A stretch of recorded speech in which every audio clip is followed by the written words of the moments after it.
as one. Killer. This is us. जय वीराय जगगुरु ओम ममं त्वपभाव भैवं भवनिव्यो मग्गानुसार्या इट्टफल सिद्धि लोक वृद्धचाओ गुरुजन पुआ पर्थकरणं च सुह गुरुयोगो तव्वयन सेवन आबव मखंडा सुप्रधानस्य फलिसिद्धौ प्रधानंगत्वात् परिधान कृतं कर्म तीव्र विपाकवत् सानुबंधन नियमत शुभाशुचैव तत्। परिधान सूत्र के अंतर्गत परिधान शुद्धि की बात चल रही थी। परिधान सूत्र कहता है जीव ने अनादिकाल से परिधान तो किया है और वह परिधान उसका अशुद्ध है, अशुभ है, संसार परिभ्रमण का कारण है। अब तू अपने सबसे पहले तो अपने परिधान को शुद्ध कर। तुम्हारी सीधी सी भाषा में परिधान उसको कहूं, या परिधान जीवन का लक्ष्य, जीवन का उद्देश्य, जीवन का ध्येय, उसको आप परिधान समझो। हाँ, कल कुछ बातें चल रही थी इसी बात को लेकर। परिधान दो तरह का, शुभ और अशुभ। परिधान का मतलब अनुबंध, शुभ अनुबंध और अशुभ अनुबंध। बंध की चर्चा नहीं, अनुबंध की चर्चा। कल क्या बात चल रही थी, कुछ बातें अधूरी रह गई थी। यहाँ मैं आपसे प्रश्न पूछूं, कल की बातों से क्या सीखा?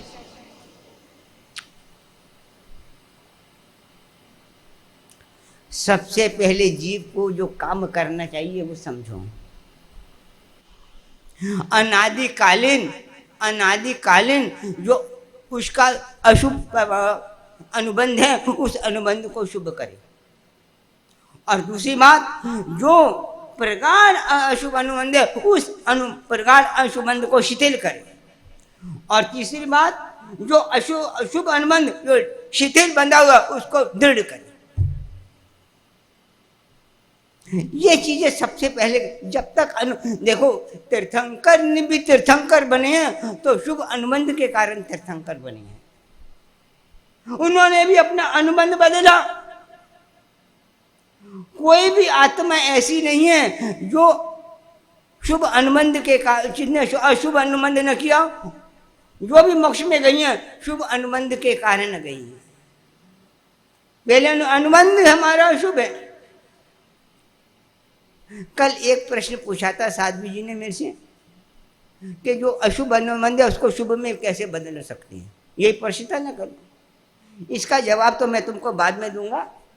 बस ये, हाँ, अशुभ अनुबंध को शुभ में कैसे बदल सकते हैं, और शास्त्र में बहुत से उदाहरण हैं अशुभ अनुबंध को शुभ में बदला। और यदि शुभ में बदल दिया तो फिर उस अशुभ अनुबंध का क्या होता है, ये भी चर्चा है शास्त्रों में। एक उदाहरण आप सब जन जानते हो, जिन शासन का बच्चा उस नाम को जानता है, जिसका अनंत अशुभ अनुबंध हो गया था, अनंत अशुभ बंध हो गया था, और उस अशुभ बंध को उसने शुभ बंध में कैसे बदला। जानते हो उस व्यक्ति का नाम? जानते हो, निश्चित जानते हो। कोई भी ऐसा बैठा हुआ है जिसने उसका नाम नहीं सुना हो। अशुभ अनुबंध का उदय और अशुभ अनुबंध बांध लिया उसने। पूर्व में भाव में भी अशुभ अनुबंध बांध के आ रहा है, और उस अशुभ बंध को उसने शुभ अनुबंध में कैसे बदला, उसका नाम कौन बताएगा? हैं? चंड कौशिक। पूर्व भव में भी उसने अशुभ अनुबंध कैसे बांधा हुआ था, 3-4 भवों से अशुभ अनुबंध चल रहा था, पर उस अशुभ अनुबंध को उसने कैसे शुभ में बदल दिया, और अशुभ अनुबंध कैसे शिथिल हो गया उसका। ये कहानी नहीं सुनाऊंगा, कहानी बाद में। पहले मैं अनुबंध, शुभ अनुबंध के लिए सबसे ज्यादा किसकी जरूरत है? क्रिया की नहीं। आप क्रिया जितनी कर रहे हो उतनी करो। दो बातें मैंने कल भी कही थी, आज भी दो बातों का ध्यान रखा हूं। शुभ अनुबंध जितना तीव्रतर होगा उतना ही तीव्रतर फल मिलेगा। ये विचार, पहले एक मिनट, दूसरी बात, ये विचार करो कि कितना अशुभ अनुबंध था और किस तरह उसने अशुभ को शुभ में बदला। कैसे बदला, कोई बताएगा? कहानी तो चंद्रकोशी की जानते ही हो। कोई ऐसा नहीं होगा जिसने चंद्रकोशी की कहानी एक नहीं 1000 बार ने सुनी हो, पढ़ी हो, पर उसने अशुभ अनुबंध, और ये भी जानते हो उसका बंध शुभ था कि अशुभ था? शुभ था कि अशुभ था? अशुभ था ना। तो शुभ में कैसे बदल दिया उसने? क्या किया उसने? क्या किया? और उसके अंतर की क्रिया क्या हुई? क्या हुआ? उसकी दृष्टि कैसे बदली, कहां गई? बहुत समझने वाली चीज है। ऊपर ऊपर की कहानी नहीं, अनुबंध को बदल देना, पूरे के पूरे जीवन को, पूरे के पूरे मार्ग को भी बदल दिया उसने। महावीर ने तो इतना ही कहा, बुझ बुझ चंडकोशिया, कुछ नहीं कहा, पर उसमें क्या परिवर्तन हुआ, कैसे हुआ? उसकी दृष्टि कहां खुली, क्या देखा, क्या क्या दृष्टि में देखा? बहुत अच्छी बात है। और हमको भी यदि वो दृष्टि मिल जाए तो हम क्या क्या देखेंगे। ये बात पहली बात। दूसरी बात, शुभ अनुबंध बंधता कैसी है? कल भी मैंने कहा था, आज थोड़ा और स्पष्ट कह दूं कथानकों के माध्यम से। मैंने कल भी कहा था, आज भी दोबारा पूछता हूं। परमात्मा की पूजा करते हुए बंध पुण्य का होता है, पर अनुबंध पुण्य का होता है, शुभ होता है कि अशुभ होता है?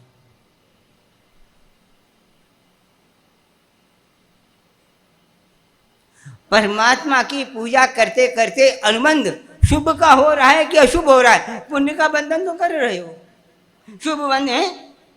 देखो भाव की बात, एक बात पूछूं, परमात्मा की पूजा की, खमा स्मरण दिया, अंग पूजा की, अग्र पूजा की, धूप दीप नैवेद्य किया, उसकी इस भक्ति में स्तोत्र बोले, सब कुछ किया, उसके पीछे तुम्हारा लक्ष्य क्या है? लक्ष्य क्या है?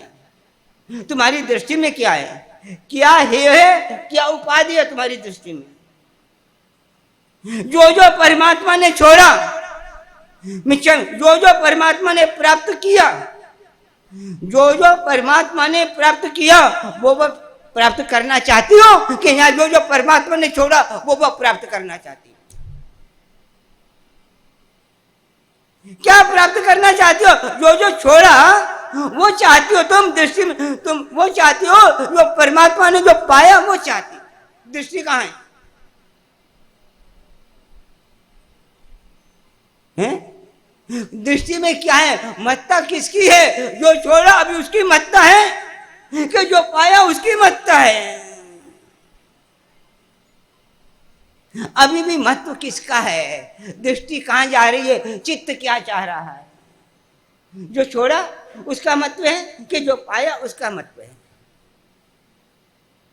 क्या चाहता है चित्त और क्या पाकर के खुश होता है? जो छोड़ा वो पाकर के खुश होता है कि जो पाया वो पाकर के खुश होता है? इस पर अनुबंध आधारित है।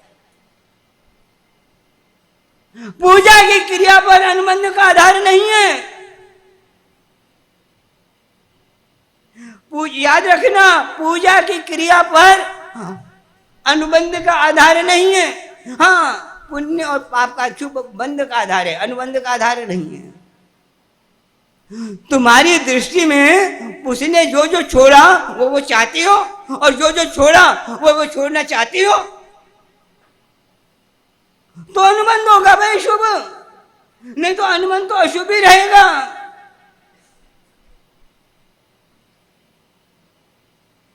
अनुबंध कहां शुभ होगा? देखो एक छोटी सी बात, और आप हमेशा बोलते हो, हमेशा बोलती हो, आपकी सुनी हुई कहानी कह रहा हूं। बहुत बार आपने सुनी होगी, पढ़ी होगी, हजारों महात्माओं साधु साधुओं के मुख से सुनी है वो कहानी।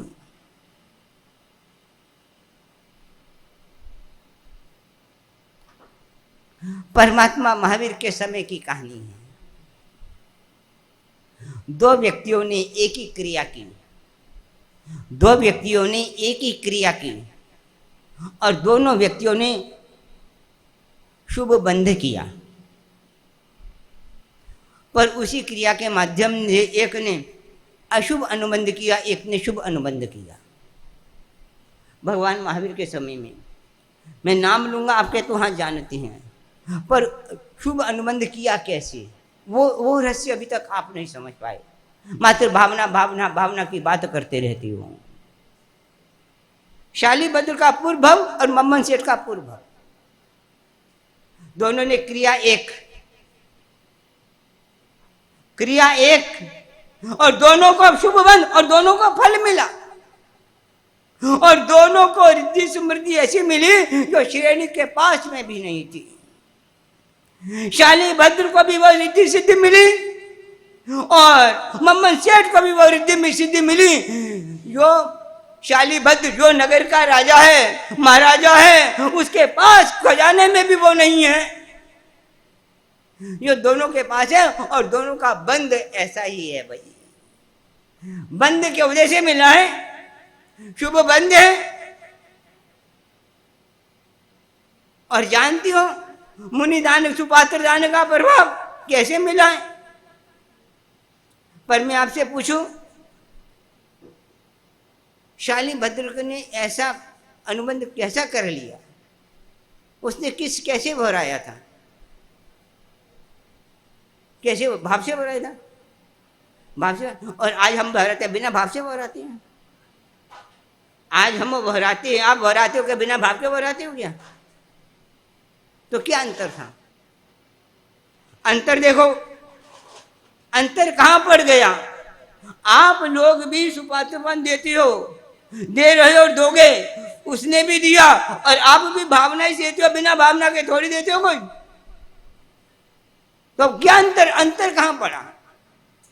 इतना बड़ा पुण्य का उसके बंधन हुआ, ऐसा अशुभ अनुबंध हुआ, कहां ले गया उसको, और एक ही उसका शुभ अनुबंध मुक्ति का कारण बन गया। मात्र वहराने क्रिया दिखने की तो वहराने की है, मात्र वहराने की क्रिया तो वहराने की एक क्रिया, दूसरी नहीं है।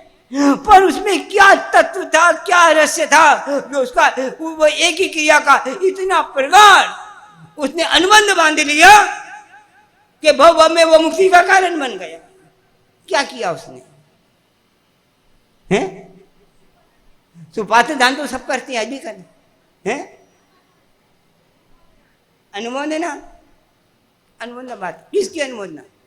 देखो ऐसा है, वहां जो रहता है ना, झोंपड़ी में रहता है और उसकी पिता तो है नहीं है, माँ घरों का काम करके गुजारा करती है। आस पास उसके बहुत बड़े श्रीमंत रहते हैं, छोटे मोटे नहीं, बड़े बड़े श्रीमंतों की हवेलियां हैं।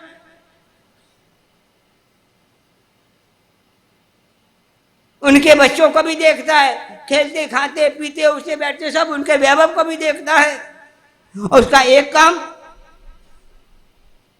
गरीब है, कर्म का उदय है, अशुभ उदय है, तो जंगल में जाता है पशुओं को चराने के लिए, बस चरा कर लिया जाता है और इधर माँ घर का काम करती है। पर जहां रहता है इतने सेठियों के बीच में, इतने बड़े बड़े साहूकारों के बीच में भी रहने पर उसकी छाप, किसी साहूकार की, किसी संपत्ति की, किसी उसके मन पर कोई छाप नहीं है। क्या बात है? कोई छाप ही नहीं है, उसको अच्छा लगता ही नहीं है। जंगल में जाता है, चराता है पशुओं को, वहां देखते हैं महात्मा खड़े हुए हैं, कौशक में खड़े हुए हैं, बस उनको देखता है, देखता ही रहता है। थोड़ी देर कभी कभी उनके सामने बैठ भी जाता है और सोचा अरे अरे ये महात्मा कितने अच्छे हैं, पूर्व भव में कैसे इन्होंने साधना की होगी, इस भव में भी साधना कर रहे, आगामी भव इनका सुधर गया। कितने शांत है, कितने निर्विकार हैं। ओहो, मैंने तो पूर्व भव में कुछ नहीं किया, इसीलिए इस भव में ऐसा हूं, और इस भव में कुछ नहीं कर रहा, आगामी भव में मेरा ऐसा जाएगा। ये देख कर विचार करता है, महात्मा की छाप है उसके ऊपर, नगर के श्रेष्ठी जनों की छाप नहीं। हमारे पास छाप किसकी पड़ती है? आज की तारीख में नगर के जो श्रेष्ठी जन, उनकी हमारे दिल में छाप है कि त्यागी वैराग्यों की छाप है। मत तो किसको है? आज की तारीख में भी मत तो किसको है? हमारे चित्त में भी किसको है? अरे साधु संत भी बड़े बड़े शेर शाहू को देखकर खुश हो जाते हैं, इतने साधु संतों को देखकर खुश नहीं होते यार। वो भी राह देखती है कोई बड़ा आदमी आए। छाप किसकी है? सन्यासी लेने के बाद भी छाप तो अभी भी संसार की पड़ी है। तो अनुबंध का आधार तो वही है। त्याग की कहाँ छाप है? वैराग्य का कहाँ बहुमान है? कहाँ बहुमान? और वो सन्यासियों को, उसके पास बहुमान किसका? संत का बहुमान है। श्रेष्ठी है, पास में रहती हैं, ऐसी हैं, और कोई इच्छा नहीं होती कि इसके साथ बंगला मिल जाए, इसके जैसे मिल जाए, इसके जैसा ये मिल जाए, इसके कोई तमन्ना नहीं रहती। बस महात्मा की दिल में छाप है। वह रहना तो बाद में की बात है, अनुबंधा बात, पहले छाप किसकी पड़ी हुई है हमारे चित्त में? आज की तारीख में छाप किसकी है? परमात्मा के कौन से गुण की छाप पड़ी है? इतनी पूजा दर्शन करते कौन से गुण की? परमात्मा अनंत गुण होते भी कौन से गुण की रुचि आज भी हमारे चित्त में है कि ये गुण मेरे को चाहिए परमात्मा का?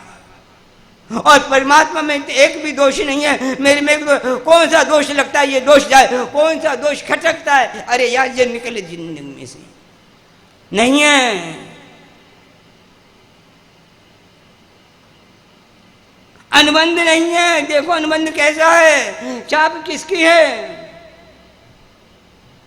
परमात्मा के इतने दर्शन करने के बाद भी आज किसी मुख मुद्रा की इतनी छाप नहीं है। यदि हम साथ चलते हुए किसी मित्र के पास अच्छा एक मोबाइल नया मॉडल आया हो और तुरंत 1 मिनट के लिए, आधे मिनट नजर पड़ जाए, उसकी छाप कितनी जल्दी पड़ जाती है। पड़ती नहीं पड़ती? क्यों महाराज जी, किसी के कामली अच्छे डिजाइन वाली देख ले, छाप कितनी जल्दी पड़ती है। और परमात्मा के मुद्रा की छाप है तो अनुबंध काय का है, समझो। नए डिजाइन की कितनी जल्दी छाप। परमात्मा की पूजन दर्शन करने के बाद भी, स्तुति बोलने के बाद भी उसकी छाप नहीं। संगम के ऊपर छाप किसकी है? सन्यासी बनने के बाद भी छाप किसकी है? दीक्षा लेने के बाद भी छाप किसकी है भाई? वो रहने वाला छोटा सा अच्छी चीज लेकर झट मन ललचा जाता है। भगवान के गुणों को देखकर क्या मन ललचाता है यार? क्या बात, अनुबंध कौन सा हो रहा है, समझो। अनुबंध कहाँ है? उसके चित्त में छाप क्या है? संगम। बड़ा गरीब है, खाने को नहीं है, सुबह शाम को नहीं है, फिर भी छाप किसकी है? इतने बड़े सेठियों के घर में रहकर भी, बड़े बड़े माँ के साथ जाता था घरों में, बर्तन मांजने जाता था तो वो उसके साथ देखता था, उनकी चीजों को, आलिशान चीजों को देखता था। उसकी कहें तो उसके अपने स्वर्ग की चीजों को देखता था, पर उसके दिल में कभी आकर्षण पैदा नहीं हुआ कि ये मेरे को मिल जाए। दूसरे की अच्छी चीज देखकर आकर्षण मिल जाता है, उसको कोई आकर्षण नहीं है। आकर्षण तो एक संत का है। अरे यार, जीवन तो इसका कैसा शांत है, जीवन तो इसका है भाई, धन्य इसके जीवन को, मैं ऐसा शांत कब बनूंगा? क्या बात है। इस तरह से उसने कोई शुभ अनुबंध नहीं किया भाई। किस तरह से उसने शुभ अनुबंध किया है? शालिभद्र की जो रिद्धि मिली है ऐसे नहीं मिली। किस तरह का उसका अनुबंध है? और एक बार का शुभ अनुबंध पड़ जाए अनंत भव सुधार देता है। एक बार का अशुभ अनुबंध अनंत जन्म मरण बढ़ा देता है। मम्मन सेठ का एक बार का अशुभ अनुबंध कितने उसने नारकियों के जन्म बढ़ा दिए, मात्र एक बार का अशुभ अनुबंध। और इसका एक बार का अशुभ अनुबंध कहाँ ले गया? शालीभद्र में रिद्धि मिली अनुबंध के कारण, और उसमें रिद्धि में भी आसक्ति नहीं, शुभ अनुबंध के कारण थी। देखो, यदि संपत्ति मिलती हमको, संपत्ति मिलना शुभ अनुबंध का कारण, और उस संपत्ति के प्रति आसक्ति होना अशुभ अनुबंध, और उस संपत्ति के मिले विरक्ति होना शुभ अनुबंध। समझो, संपत्ति मिलना शुभ अनुबंध का उदय, और संपत्ति के प्रति आसक्ति होना अशुभ अनुबंध का उदय, और संपत्ति के प्रति विरक्ति होना ये शुभ अनुबंध है। अब देख लो, हमारा अशुभ अनुबंध है कि शुभ अनुबंध है, खुद ही निरीक्षण कर ले। अशुभ अनुबंध तो सुधार नहीं रहे, आसक्ति तो वैसी की वैसी होनी है। परमात्मा के पास जाकर भी उसकी पूजा करने के बाद ही एक की गुण आज तक हमको रुचा, एक भी गुण रुचा, अरे ये चलना चाहिए। अनुबंध कौन सा है? कल्पना करो, आपकी इच्छा है पूजा करने की, पूजा करने के लिए आपने कपड़े पहने, पूजा की सामग्री हाथ में ली, मंदिर के जा रहे हो, इतने में से पेड़ी से फोन आ जाए कि एक बहुत बड़ी पार्टी आई है और आधे घंटे का टाइम है, फ्लैट से जा रही है और करोड़ों का सौदा है। पूजा में जा रहे हैं या व्याख्यान में आ रहे हो, एक ही बात है। गुरुदेवों के जिन वचन जिन वाणी सुनने आ रहे हो, रास्ते में ये समाचार में ले जाए, पहले कहाँ जाओगे? कहाँ जाओगे? जिन वचन सुनने के ग्राहक के पास जा। तो अनुबंध अभी भी रोज जिन वचन सुनते हो, रोज पूजा करते हो, पर अनुबंध कौन सा हो रहा है? समझो, छाप कौन सी है? ये बहुत गहरी बात है, ये ऊपर ऊपर की बात नहीं है, ये दिल के अंदर जो अनादि के संस्कार है उसको निकालने की बात कह रहा हूं मैं।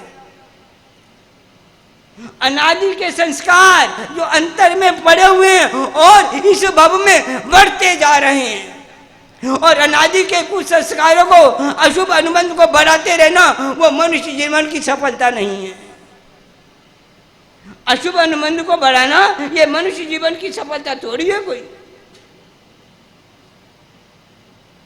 और हम पुण्य की ओर ध्यान दे रहे हैं। पुण्य का जयकार तो बहुत छोटा है, अनुबंध तो हमारा शुभ नहीं हो रहा, अनुबंध तो अशुभ हो रहा है। छाप तो अभी भी संसार के पदार्थों की है, संसार के रिश्तेदारों की है, संसार के संबंधों की है, संसार में अच्छा दिखाने की है। भाव तो वही है, संसार में अच्छा दिखाने का भाव अभी भी है, तो अशुभ अनुबंध है। और जब तक संसार में अच्छा दिखाने का भाव नहीं टूटेगा, तब तक शुभ अनुबंध कहां से होगा भाई? और जब तक शुभ अनुबंध नहीं होगा तो जन्म मरण का चक्कर नहीं टूटेगा। जिनका जन्म मरण के चक्कर टूटने के पहले शुभ अनुबंध चाहिए। इसीलिए पहले इन्होंने कहा है, भवनिभ्यो मग्गानुसारी सिद्धि। यह हमारे अनादि के अशुभ अनुबंध को तोड़ने वाली बातें हैं, प्रार्थनाएं हैं। अनुबंध अभी भी सच कह रहा हूं, ये तुम्हारे लिए नहीं कह रहा, ये चिदानंद अपने लिए भी कह रहा है, मैं तुमसे नहीं कह रहा कि तुम्हारा अशुभंध पड़ा। चिदानंद की आत्मा में भी अभी भी अशुभंध बंध के संस्कार ही हैं। ये तुमको सुना नहीं रहा, मैं खुद सुन रहा हूं, मेरी आत्मा में भी संस्कार अभी अशुभंध बन गए हैं। ये नहीं कह रहा तुमको उपदेश, चिदानंद पहले अपने को उपदेश दे रहा, तुमको उपदेश देने का अधिकार ही क्या है चिदानंद को? ये तो ठीक है, बैठना पढ़ना उपदेश तो मुझको खुद को देना है, और जो मैं खुद को उपदेश नहीं दे सका तो तुमको उपदेश देने का मेरा मतलब ही क्या है?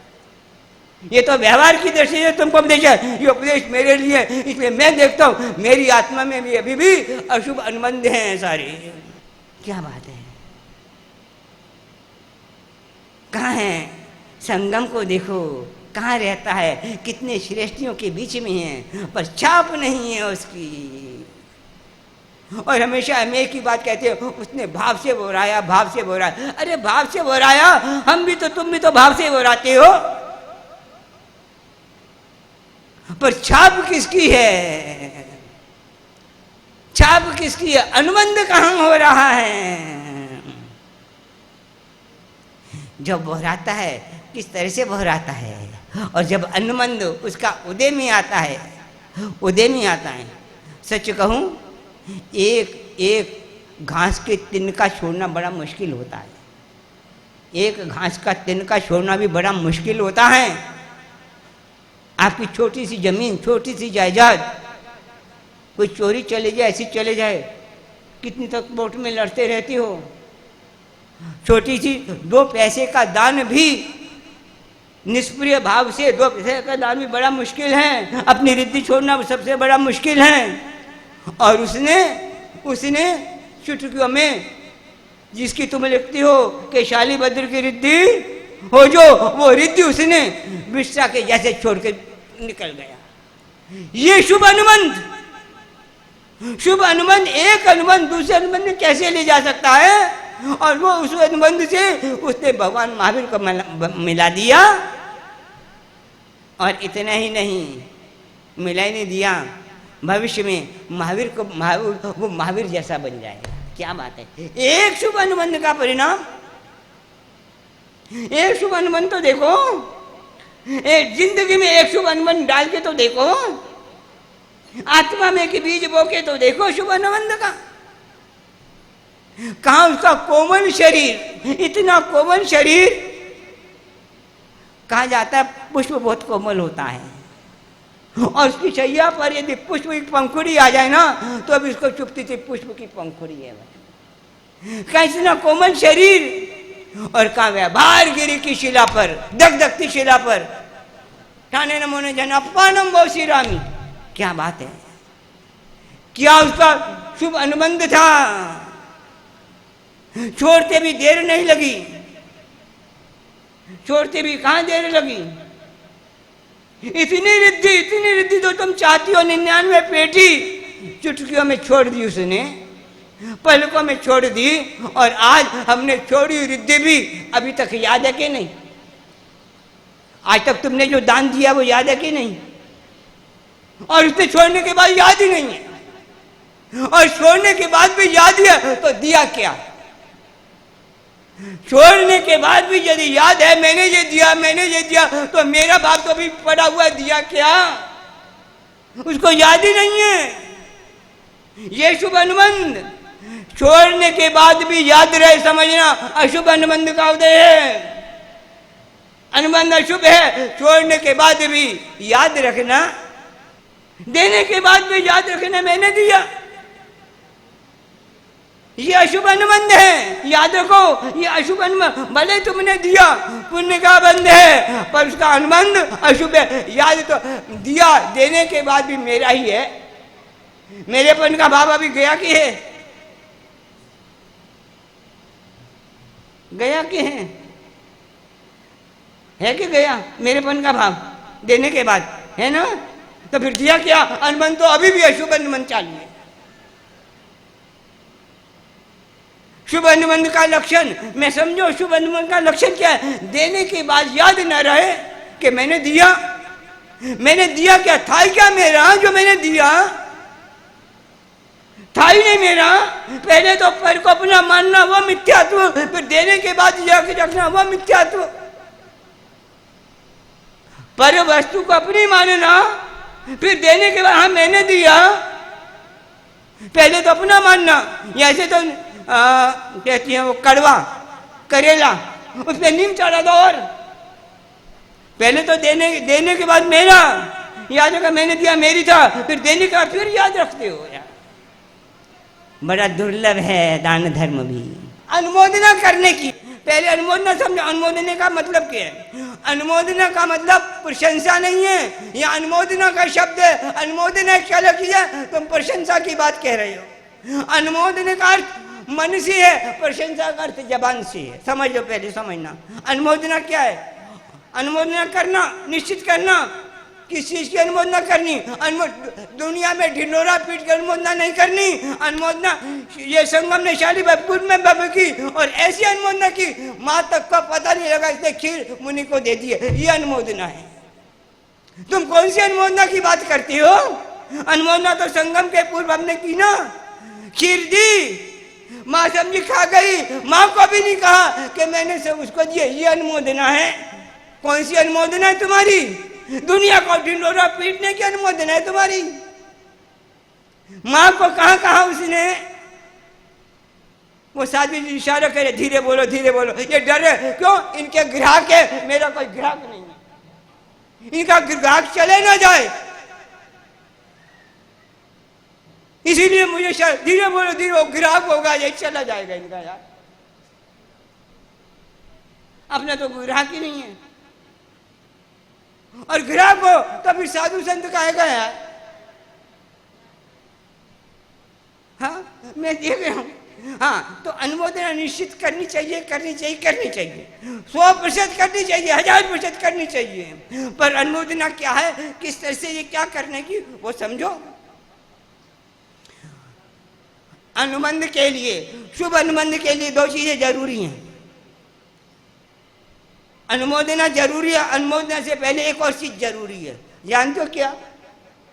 दुष्कृत ग्रह सुकृत अनुमोदना, तब होता है शुभ अनुबंध। खाली अनुमोदना की बात करो और दुष्कृत का करो नहीं, पहले दुष्कृत ग्रह, फिर बाद में सुकृत की अनुमोदना, उसके बाद में दुष्कृत की ग्रह तो की नहीं, खाली दुष्कृत अनुमोदना क्या करेगी यार? शुभ अनुबंध के लिए पहले करो दुष्कृत ग्रह, और जो जीव दुष्कृत ग्रह नहीं कर सकता, सुकृत की अनुमोदना नहीं करता, वो शुभ अनुबंध कैसे बांधेगा? जरूरी है। जो दुष्कृत ग्रह कर सकता है, और दुष्कृत ग्रह सिर्फ अपनी, और सुकृत अनुमोदना अपनी नहीं, दूसरे की भी। और ये नहीं कि दूसरे की दुष्कृत ग्रह करना चालू कर दो, वो ग्रह नहीं है, वो निंदा है। अपने दुष्कृत की ग्रह है, दूसरों के दुष्कृत की तुम करती हो ग्रह, वो ग्रह नहीं है, वो निंदा है। मत स्व के दुष्कृत की ग्रह, हाँ, जो सुकृत अनुमोदना है वो पर के सुकृत की अनुमोदना है। ये अनुमोदना करनी है। और अनुमोदना के चित्त कैसे प्रसन्न हो जाए, किस तरह से अनुमोदना की। संगम ने आया है, खीर आपको दी है, खीर की कहानी तो आप जानती हो, कैसे खीर मिली है उसको, रो रो कर माँ ने कहाँ से इकट्ठा करके, कोई चावल, कोई खीर, दूध, कोई शक्कर, कहीं बना के खीर बनाई है, और रो कर उसने खीर प्राप्त की है। कोई भी बच्चा रो, कोई छोटा सा खिलौना भी यदि ले लेता है ना, उसके हाथ से खींचो तो रो पड़ता है, खिलौना भी देना नहीं चाहता है, उसके तो खीर मिली है। सोचते हैं, अरे मैं मुनि के साथ बैठता था, थाली में सामने पड़ी है, देखो अनुमोदना, इसको कहते हैं अनुमोदना, थाली में सामने पड़ी है। अरे यार, ये मुनि तो कहाँ जाते होंगे खाने के लिए, पता नहीं, यदि मेरे पास आ जाए और मैं इनको खिलाऊं तो कितना अच्छा हो। ये अनुमोदना है। तपस्या के पारने से पहले भी पचकान की शुद्धि है, साधु को भोराने की, यानी अतिथि को भोराने की भावना भाई जाती है, अनुमोदना की जाती है। फास्यम पाल्यम सोयम तिरियम किटिया आर्यम जमचन आर्यम, शुद्धियां हैं उसकी, वह भी अनुमोदना की चर्च बात है। ऐसे नहीं है पचकान पार लिया, तपस्या पूरी हो गई तो पालिए, नहीं, वहां भी अनुमोदना है। क्या है करता है योगान योग भवितव्यता, महात्मा पधारते हैं।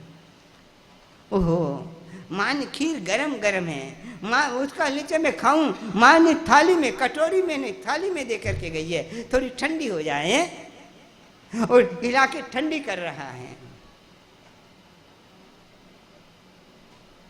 और ठंडी करते करते महात्मा पधार गए हैं। महात्मा में दोहराना चाहता है, क्यों सोचा चलो आधी मैं ले लूँ, आधी महात्मा को दे दूँ। बीच में बाल बाल सिर्फ बीच में उंगली की लाइन की कि आधी महात्मा की आधी मेरी। कितना सरल चित्त, उंगली से रेखा की आधी मेरी आधी महात्मा को दे देता हूँ। पर जो बढ़ाई तो पूरी की पूरी चली गई। ओह चलो अच्छा हुआ, पूरी की पूरी महात्मा ने ले ली। महात्मा तो गए, थाली को चाट रहा है। माँ आई, माँ ने देखा कि बेटा थाली को चाट रहा है, यानी खीर पूरी खाने के बाद भी इसका पेट भरा नहीं है, अभी भी भूखा है और खा के बड़ा खुश हो रहा है। और माँ देखती है कि अरे अरे आज इसके चेहरे पर जो चमक है, कभी ऐसी चमक देखी नहीं। क्या इतना खीर खा, माँ समझ रही है खीर खाने की खुशी है मेरे बेटे को, खाने पर क्या ऐसी चमक आई है। और बेटा नहीं क्या, बेटा वो कहती माँ खाली तूने पूरी हो गई। बेटा ये नहीं कह रहा कि महात्मा आया था मैंने वो दी, अनुमोदना कर रहा है मन ही मन, समझो।